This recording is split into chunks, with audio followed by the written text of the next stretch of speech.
उल्हासनगर महानगरपालिकेमध्ये पुन्हा एकदा महायुतीचं शासन जे आहे, सत्ता जी आहे स्थापना झालेली आहे।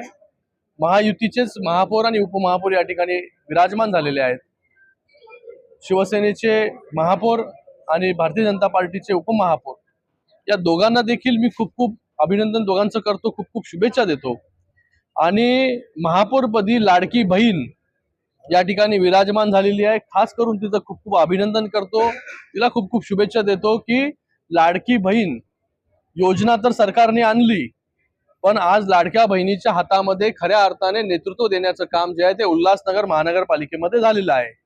आता मी कल्याण डोंबिवली महानगरपालिकेमध्ये गेलो होतो, तिथे देखील शिवसेनेच्या ज्या महापौर पदाच्या उमेदवार आता ज्या महापौर झालेल्या आहेत त्या देखील महिला आहेत, त्या देखील लाडकी बहीण आहे।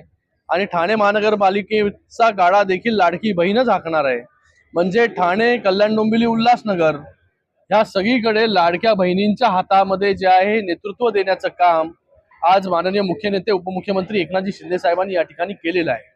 उल्हासनगर महानगरपालिकेमध्ये महायुतीची ताकद मोठ्या प्रमाणामध्ये आपल्याला पाहायला मिळते। म्हणूनच या ठिकाणी महायुतीचा महापौर आणि उपमहापौर बसलेला आहे।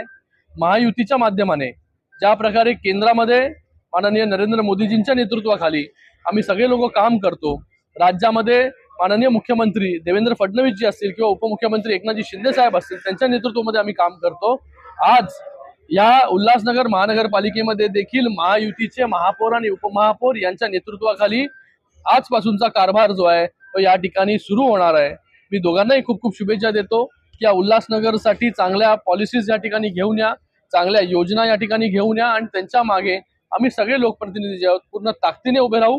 उल्हासनगर शहराला एक चांगलं शहर बनवण्याचा संकल्प जो आहे तो आज या सभागृहामध्ये या दोघांनी जे आहे ते घेतलेला आहे। पण नाही, उल्हासनगरमध्ये पण नाही, ठाण्यामध्ये पण नाही, कुठेच विरोधी पक्ष नेता जो आहे तो विरोधी पक्ष जो आहे तो राहिलेला नाही। कारण की महायुतीचं काम या जिल्ह्यामध्ये एवढं भक्कम आहे, त्यासाठी जे आहे ते विरोधी पक्ष नेता आपल्याला या ठिकाणी पाहायला मिळत नाही। लोकांचा विश्वास, खासदार महायुतीचा, आमदार महायुतीचा, आता महापौर उपमहापौर महायुतीचा, तर महायुतीचंच जे आहे वर्चस्व या जिल्ह्यामध्ये गेले अनेक वर्ष राहिलेलं आहे। येणाऱ्या पंचवर्षामध्ये या उल्हासनगर महानगरपालिकेमध्ये चांगली कामं जी आहेत ही होतील अशी अपेक्षा आणि त्याचबरोबर दोघांना देखील शुभेच्छा देखील देतो। या दोघांच्या मागे आणि सगळ्या नवनिर्वाचित नगरसेवकांच्या मागे ठामपणे आम्ही सगळे लोकप्रतिनिधी जे आहोत हे उभे आहोत। जो काही निधी आतापर्यंत निधी मोठ्या प्रमाणामध्ये उल्हासनगरमध्ये आलेला आहे, त्याच्या पुढे देखील जो काही निधी या उल्हासनगर म्युनिसिपल कॉर्पोरेशनला लागेल। आणि तुम्हाला अजून एक गोष्ट सांगतो, आज या उल्हासनगर महानगरपालिकेची जी